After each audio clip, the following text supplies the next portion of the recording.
Hola, muchas gracias por acompañarnos en este video de Verde Bandera. Pues hoy estamos Agustín del Castillo y bueno, su servidor Sergio Hernández para platicar pues de un hecho muy doloroso que acaba de ocurrir estos días en el San Francisco, Nayarit, que fue el atentado contra Eric Saracho, defensor pues ahí de muchas causas ambientales. Y bueno, pues además es nuestro amigo durante, no sé, yo lo conozco desde hace unos 20 años, no sé tú, Agustín, seguramente Es más más. o menos el periodo que sí, yo recuerdo los reportajes que hice respecto al jaguar, que él estaba todavía existía Ojanay, que se llama Hombre Jaguar Nayarit. Sí, Estamos hablando del año 2004, 2005, cuando hice relación con él por primera ocasión. bueno, pues más que nada, lo que queremos traer pues un poco a esta charla es darle como la importancia de quién es Eric Saracho, o sea, un defensor ambiental con una formación, digamos, tiene una formación universitaria, él tiene pues de alguna manera muchas relaciones, ¿no? Pues tanto con académicos, con políticos. Entonces es una persona visible que a diferencia de las personas que están defendiendo los territorios o defendiendo las causas ambientales en la sierra, en los bosques, en otros lados no tan visibles, pues nos llega por sorpresa el atentado contra Eric, ¿no? Parece doblemente preocupante porque es una persona más visible, con muchas relaciones, una persona que hace mucha gestión ante instituciones nacionales, internacionales, no solamente del tema ambiental, sino del tema político, porque está en una zona muy complicada, hay que decir también, más o menos este tiempo que tenemos de tratarlo, estos 20 años, coincide con la ebullición, la importancia económica de lo que se llama Riviera Nayarit. Los municipios de Compostela, de Bahía de Banderas, empezaron a crecer con una dinámica brutal. De hecho, yo recuerdo muy bien, porque pues hemos hecho muchos reportajes sobre estos temas del jaguar en esa región, pues la dinámica de crecimiento poblacional y de cambio de suelo era de las más altas del país. Entonces, este tipo de actores, Eric es de acá de Guadalajara, Eric llega con un paquete de relaciones importantes que lo hizo visible y que de algún modo hacía costoso a sus adversarios, a la gente que él denunciaba, afectarlos directamente, y sin embargo sucedió. La primera reflexión es, si con Eric ocurre que está en un territorio que está muy transitado en lo virtual, en lo real, en términos de comunicación, en términos de conocimiento. Imagínate que le pasa a la gente que vive en la sierra, que es habitante aborigen, indígena o campesino, y que está defendiendo derechos agrarios, derechos sobre bienes naturales que están en los territorios de esas comunidades y que apenas se le visibiliza. Y a final de cuentas es alarmante porque se atreven a tocar a una persona como Eric, que tiene tanta visibilidad, pues es un mensaje muy, muy malo, porque ya ni siquiera en zonas muy visibles, en zonas muy conocidas, en zonas donde atraviesa muchas personas. Recordemos que esta región acaba de inaugurarse hace no tanto tiempo la autopista que comunica Guadalajara con Puerto Vallarta, y es una región a la que se puede acceder con mucha facilidad, y sin embargo ocurren estas cosas. ¿Esto de qué nos habla? Del enorme interés que tiene el territorio para proyectos inmobiliarios. Al final de cuentas, las costas de este país, las regiones turísticas están igual que las grandes ciudades como Guadalajara. Hay un interés descomunal y ahí es una forma de hacer fortuna hasta cierto punto fácil, eh, justamente dedicarse a fraccionar, dedicarse a cambiar el uso de suelo y ofrecer pues a inversionistas locales, nacionales y extranjeros esos territorios. No podemos pasar sin hablar de los hallazgos que hubo ahora, Sergio, ahora que fue la captura y la muerte del capo más famoso de México en este momento, que era Nemesio Oseguera Cervantes, el Mencho.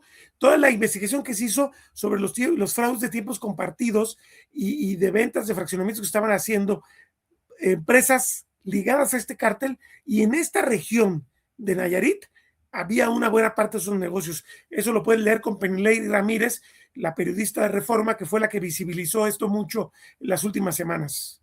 Eh, bueno, Agustín, una de las cosas que a mí me gustaría contextualizar es un poco de dónde se ubica la zona donde ha estado muy activo Eric Saracho. Digo, para la gente que no sea por acá de la región ni de Jalisco ni de Nayarit.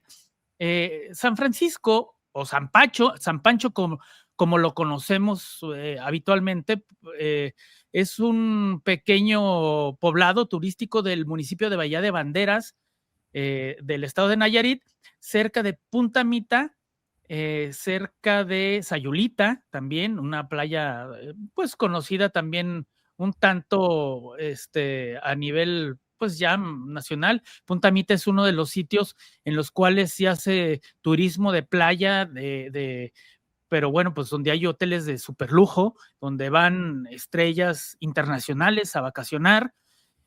Y está, pues, ¿a qué será? ¿A unos 40 minutos de Puerto Vallarta, Agustín? Más o menos. Dependiendo del tráfico, pero sí, unos 40, 50 minutos del centro de Puerto Vallarta. Y bueno, hay que mencionar San Pancho, se hizo famoso, tuvo una primera fama antes de esta fama turística, cuando el presidente Luis Echeverría hizo inversiones muy importantes, tenía incluso intenciones de abrir ahí una especie de universidad del tercer mundo.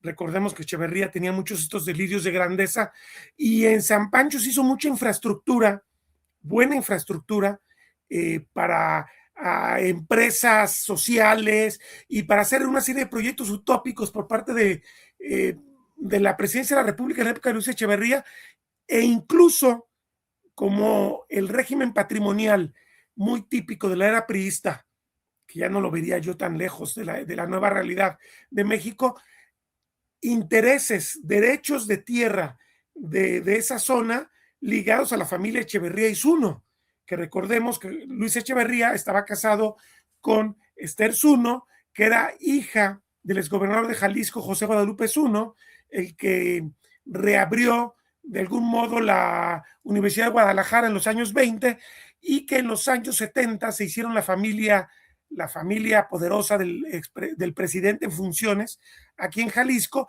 Obviamente, Bahía de Banderas, Nayarit, mucho más remoto, pues estaba controlado en buena medida por varios de los hermanos Uno, porque incluso, y eso lo hemos platicado con Eric en muchos momentos, varios de los hermanos Uno tenían como coto de caza de jaguar la zona de la Sierra de Vallejo, que es la sierra que está pues que de algún modo está en la parte alta de San Pancho, de Sayulita, de Compostela, todo ese territorio que estás ahí marcando con verde que estamos viendo en el mapa, podría corresponder a la Sierra de Vallejo.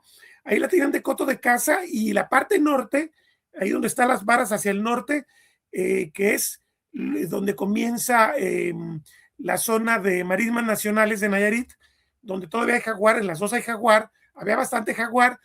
Bueno, recordemos que la prohibición de la cacería de jaguar es hasta el año 86, que se genera la primera norma oficial mexicana 059, que pone en peligro de extinción a muchas especies, pero antes de esta norma eran cotos de caza dirigidos en buena medida por la familia Zuno, y eran los intereses particulares de Echeverría en San Pancho, que ahí donde viene en el mapa Sayulita, sería un poquito arribita, sobre esa carretera, sobre esa ruta en color rojo, Sí. muy cerca de Sayulita. Pues, ¿qué te gusta?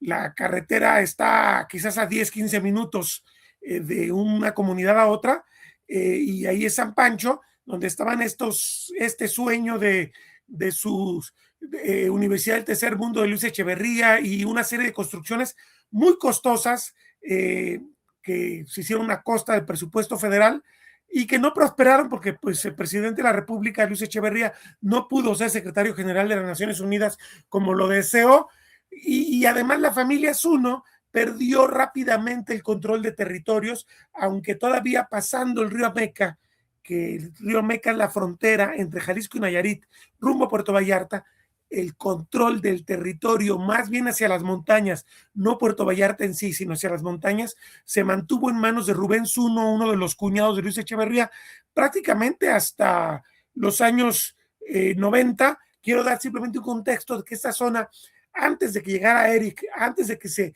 tratara de proteger a una especie emblemática que para mucha gente, y te lo puedo platicar, Sergio, porque lo comentamos hace 20 años, tú y yo, para mucha gente no había jaguares, ni en Nayarit ni en Jalisco, ya se había dado un proceso de extinción, y el Sí, proceso meritorio de Eric Saracho y de la gente que lo acompaña, voy a mencionar a Rodrigo Núñez, que estaba sí, trabajando en Chamela Coizmala, al sur. Chamela Coizmala está acá en Jalisco, en la huerta, pues se empezó a identificar presencia de jaguar en todo este litoral de Jalisco y Nayarit, y ahí empiezan a actuar de manera muy decisiva a partir de los años 2000, Eric Saracho y toda la gente ligada a él. Por ejemplo, también debo mencionar eh, un personaje muy importante para el apoyo financiero de lo que era Ojanay y que ahora es Alianza Jaguar Nayarit, que es una institución que surge después de una división interna que se da en Ojanay, tal vez en los años 2008 a 2010, lo cito un poco de memoria, pero es muy importante una tapatía que ha sido patrocinadora muy generosa de Alianza Jaguar, que ha presidido Alianza Jaguar, que es Marta Collignon.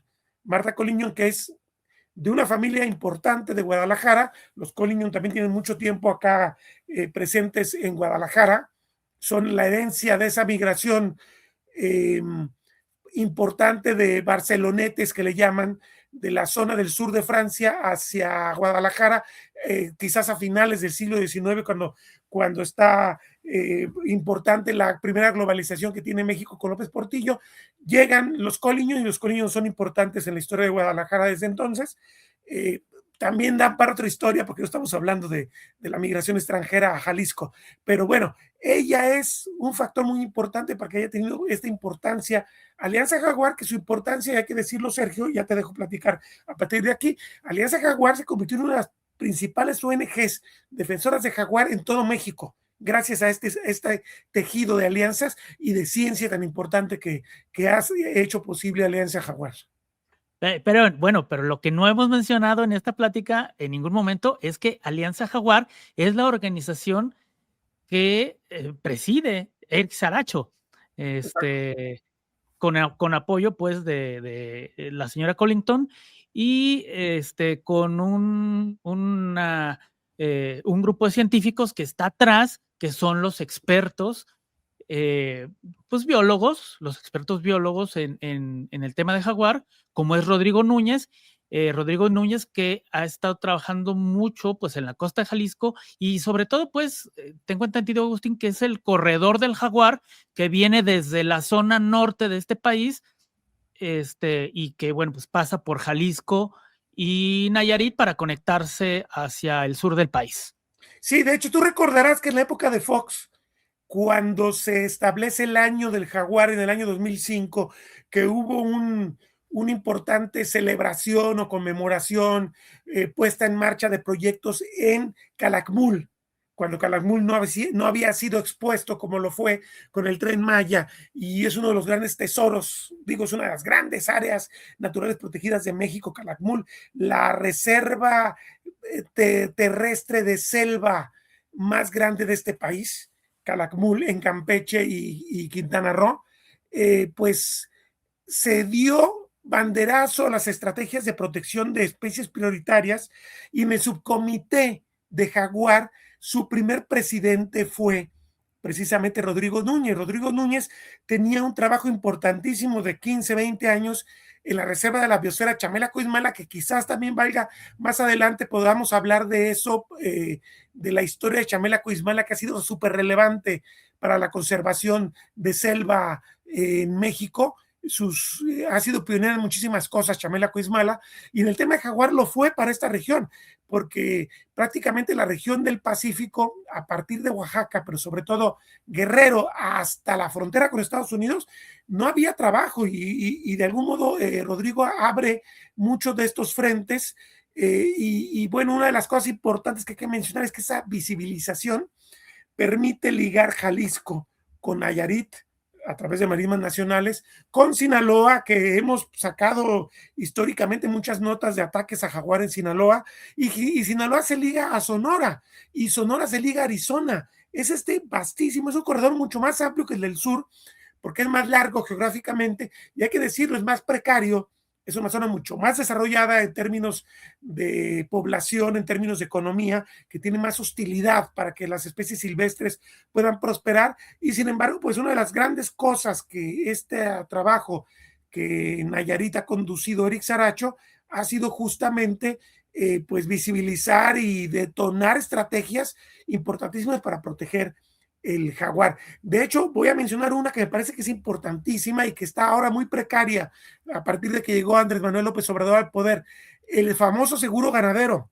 El seguro ganadero se detona, fue muy alimentado por el trabajo de Eric Saracho y de Rodrigo Núñez con el gobierno de Vicente Fox, pero particularmente con el secretario de Agricultura y Ganadería de esa época, que era Francisco Mayorga Castañeda, un empresario jalisciense que fue secretario de Agricultura durante un periodo con Vicente Fox Quesada y durante otro periodo con Felipe Calderón Hinojosa. Ese fue un aspecto fundamental para evitar los ataques a jaguar, porque el jaguar en zonas donde es desplazada la fauna silvestre por la fauna doméstica, las vacas sobre todo, pues el jaguar atacaba vacas porque tenía que comer. Y entonces, ¿qué significa el seguro de ganadero? Vamos a tener un protocolo para que tú me demuestres que el jaguar atacó una pieza de tu hato ganadero y yo te la voy a pagar. Y esto fue importantísimo para mitigar los ataques de los ganaderos a los jaguares, porque lo que veíamos en el comienzo de ese reporteo, Sergio, no me dejarás mentir, era que era desolador cómo los ganaderos mataban jaguares, porque los jaguares, como dicen los campesinos, se empicaban con ganado. El ganado es fácil de cazar por un felino de estas características tan formidables como el jaguar, y pues empezaban a matar jaguares en zonas muy perdidas. Hay muchas historias de Sierra de Manantlán, hay muchas historias en la zona de Villa Purificación, de La Huerta, de Tomatlán, la zona de Cajón de Peña, la zona del Tuito, Cabo Corrientes, la zona de San Sebastián y la zona de Sierra de Vallejo y Marismas Nacionales, y fue fundamental esta herramienta para que el campesino, que el dueño de ganado, precario además, porque no son grandes ganaderos, son dueños de 10, 15 vacas, con lo que viven, porque es pequeña ganadería extensiva, pues tuvieran manera de resolver el problema, porque el jaguar, y también en esos años otro aspecto importantísimo que aportó Alianza Jaguar y estos personajes, pues los monitoreos de jaguar, los primeros monitoreos de jaguar se tuvieron en esta región del país, y en realidad es impresionante porque teniéndose tantas cosas, tantos hallazgos científicos en la región maya, fue esta zona donde se empezaron a detonar las políticas públicas. Esto hay que reconocérselo directamente a Eric y a Rodrigo, Sergio. Sí, y una de las cosas también importantes, muy importantes, que creo que generó Eric Saracho, fue la presión para que la autopista que va ahora, que nos une pues, en 3 horas o quizás hasta menos a Puerto Vallarta, bueno, Eric Saracho estuvo presionando mucho al gobierno federal, y de hecho cuestionando una y otra manifestación de impacto ambiental que ponía sobre la mesa el gobierno federal. Eric Saracho y Rodrigo Núñez y los científicos que lo acompañan cuestionaron que no se contemplaran los pasos de fauna adecuados para que el jaguar siguiera existiendo en este corredor de la Sierra de Vallejo, que resultó afectado por esta autopista. De hecho, bueno, gracias a Eric fue de que pues se lograron que se incluyeran varios de estos pasos de fauna. Sé que faltan más, pero yo lo que tengo súper claro es de que sin la presión de Alianza Jaguar, de Eric Saracho y de otras organizaciones que también están en la costa y que también en las cuales hace equipo Eric Saracho junto con ellos, se logró que por lo menos el gobierno federal pusiera los mínimos pasos de fauna para que el jaguar, pues de alguna manera, pueda seguir recorriendo esta zona. De hecho, quiero compartir Mira, aquí un video. Esto es en la autopista, se va de Guadalajara a Puerto Vallarta, pasando por Nayarit, donde se ve un jaguar. Caray, aquí lo vamos a repetir. A ver. Donde se ve un jaguar sobre la autopista, precisamente porque pues esa autopista va sobre los territorios del jaguar y se requiere, pues, si bien ya hay algunos pasos de fauna, se requieren muchos más pasos de fauna y bueno, Eric Saracho ha presionado muchísimo para que se dé esta situación, Agustín. Sí, sí, sí, esto es un video súper demostrativo. Efectivamente, la carretera no estaba ahí y el jaguar ya pasaba por ahí, tenía que buscar pasar. Y la dificultad impresionante que las normas de seguridad de una autopista hacen que la fauna no pueda atravesar. Este jaguar tuvo la fortuna de toparse con personas sensatas que desaceleran, que prefieren tomar el video, que es una formidable evidencia.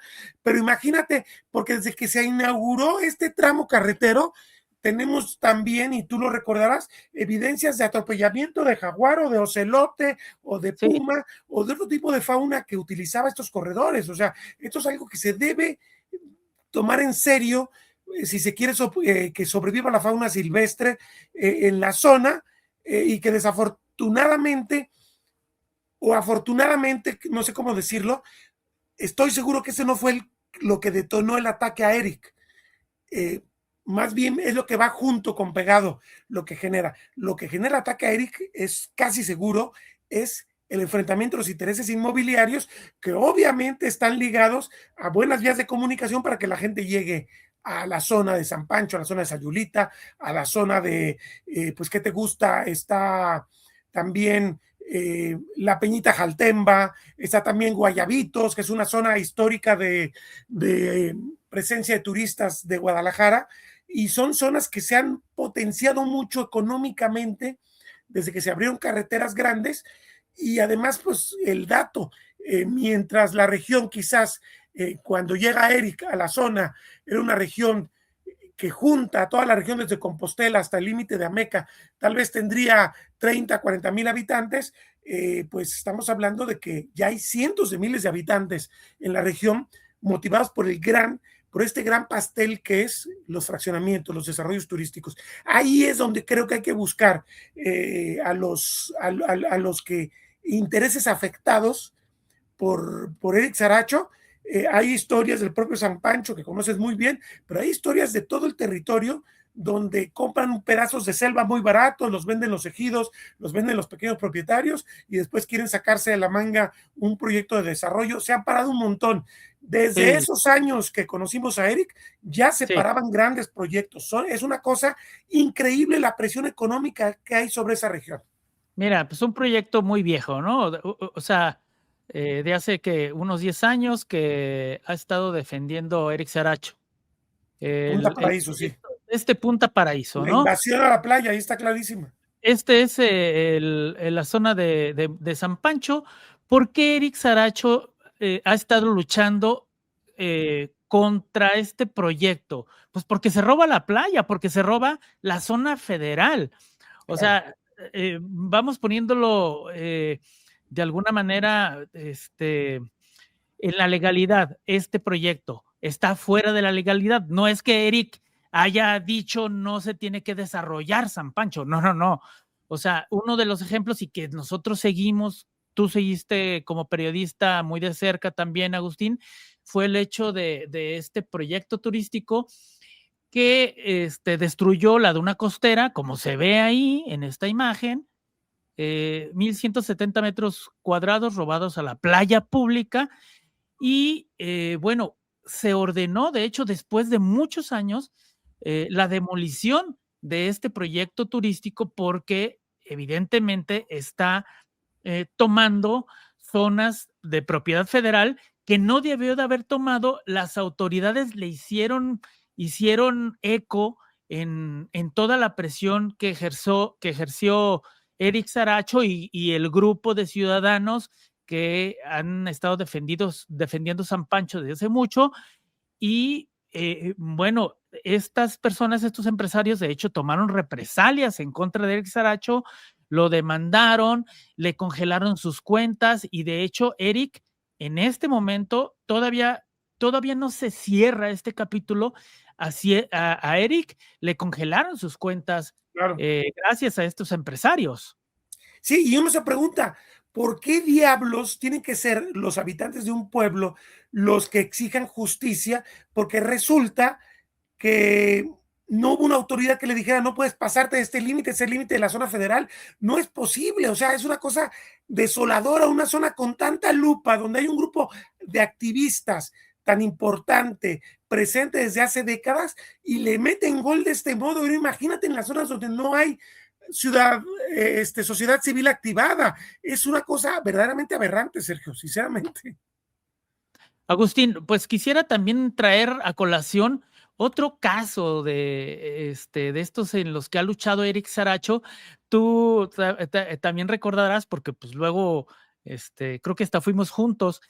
Se colocó una barda en el estero ahí de San Pancho, donde pues un particular quería llevar a cabo un desarrollo condominal, y entonces estuvo de alguna manera obstruyendo con una barda, con un camino, con un relleno, el estero de San Pancho, y entonces en esa lucha también estuvo Eric Saracho presente y también hizo incomodar a otra persona que quería llevar a cabo un desarrollo ilegal sobre un estero, que un estero pues es una zona federal que no tiene por qué ser invadida por un particular. Y bueno, pues es otra de las luchas en las cuales pues Eric Saracho pues se enfrentó a estos intereses y ganó. Así es, era una de las, o sea, todo el tiempo que ha habido contacto con Eric ha sido verlo enfrentando una lucha específica con algún empresario que quiera hacer algo en la zona. Yo recuerdo que en el periodo previo a esto que tú mencionas, cuando nosotros hicimos un gran reportaje sobre la Riviera Nayarita, había un empresario estadounidense que había llegado a San Pancho, que tenía a la entrada de San Pancho un módulo, había rentado una casa y vendía terrenos baratísimos porque había comprado parte de la selva. Y decía, no, la compró baratísima. Además, fue toda una historia. Yo recuerdo que la titulé Los nuevos millonarios de Riviera Nayarit. Se estaba haciendo millones con tierra barata, que los ejidatarios no habían visto en su vida ese dinero. Era tierra barata, pero para ellos era muchísimo dinero, y estaban apoderándose de terrenos. Bueno, durante todos esos periodos hubo una apropiación de tierras ejidales, sobre todo importantísimas.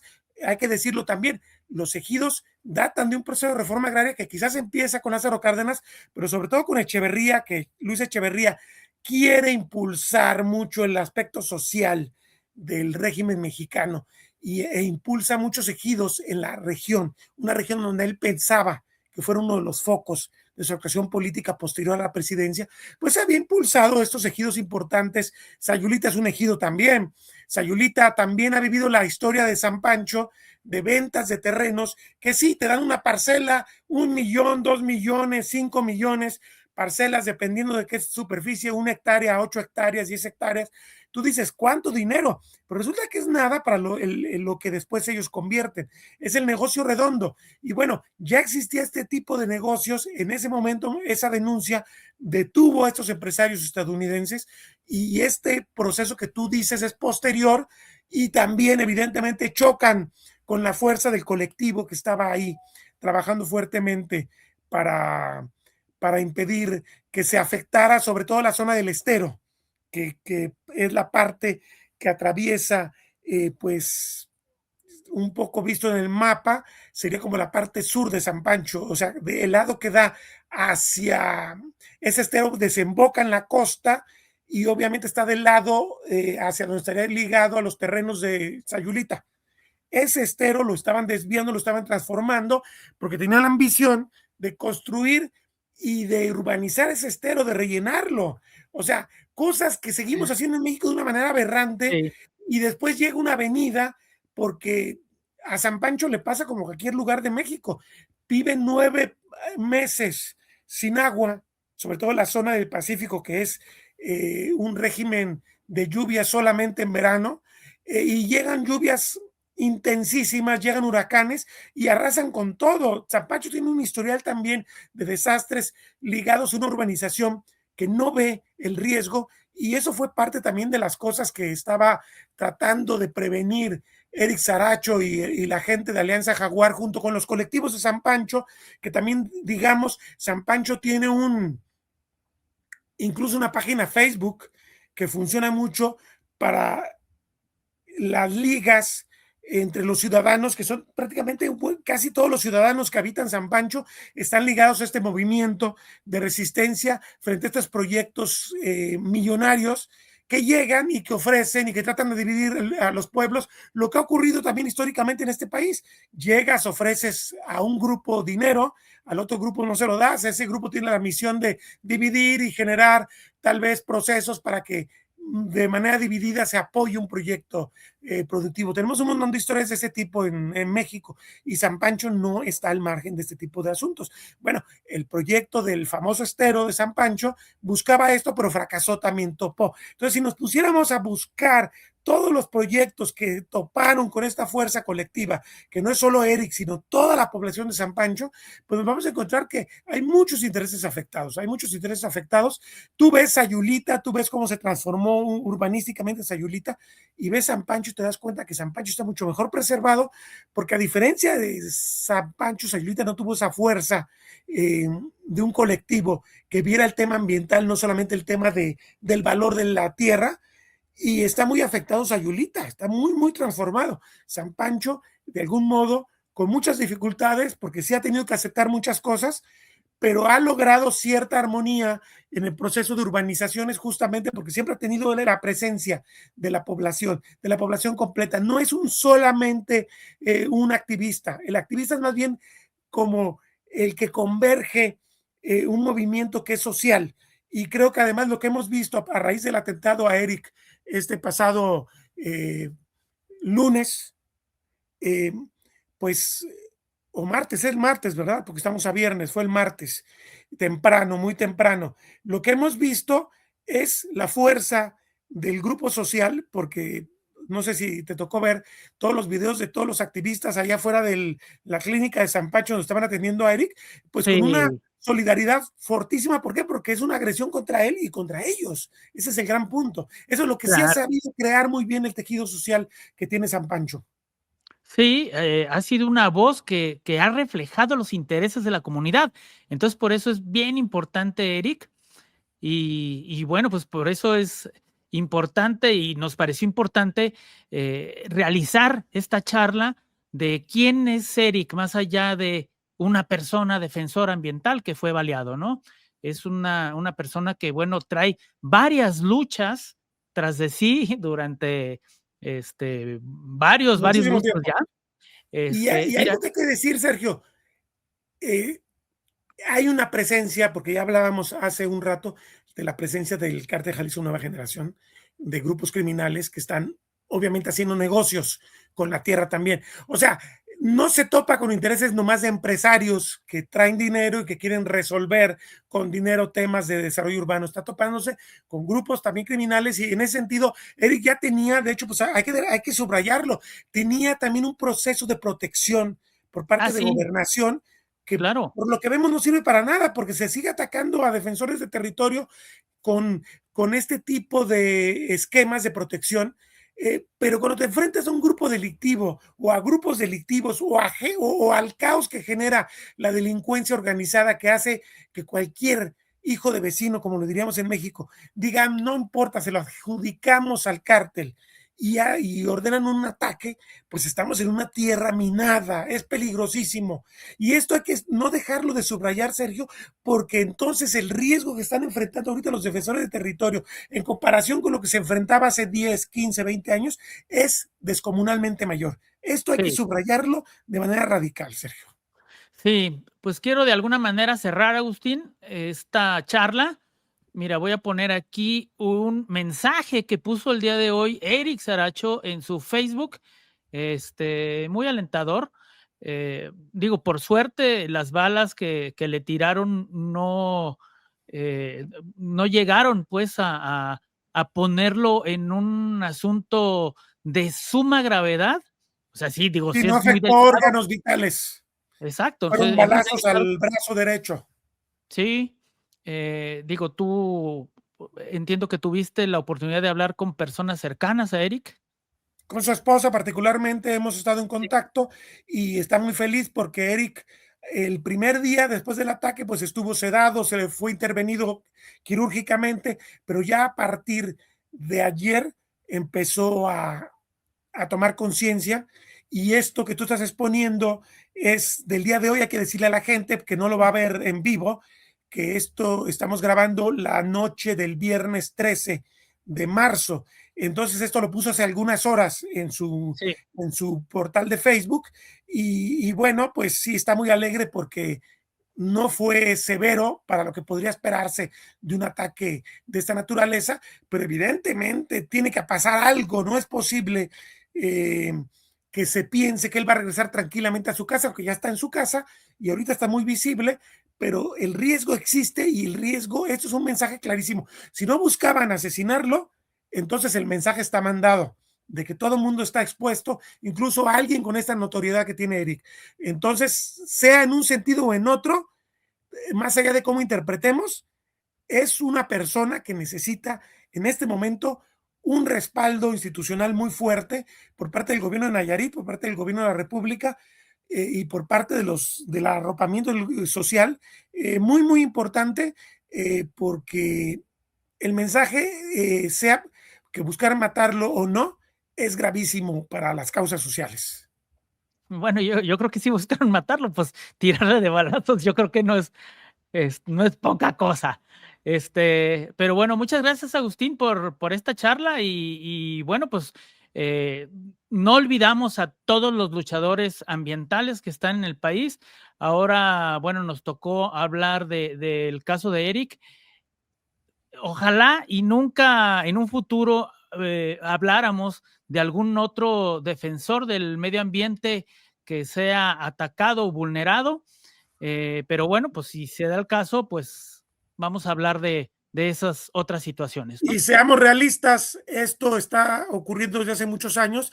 La cantidad de ambientalistas, de luchadores de territorio que son asesinados en México es mayor que la de periodistas Sí, que están en territorio. Y recordemos que México es un país, el país que no está en guerra más peligroso para la profesión periodística y está peor para los activistas y luchadores de territorio. Entonces, esto es una cosa verdaderamente desoladora, Sergio.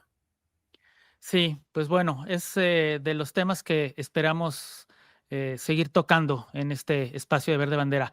Gracias, Agustín. Nos encontramos pronto. Un saludo a todos y gracias, Sergio. Hasta luego.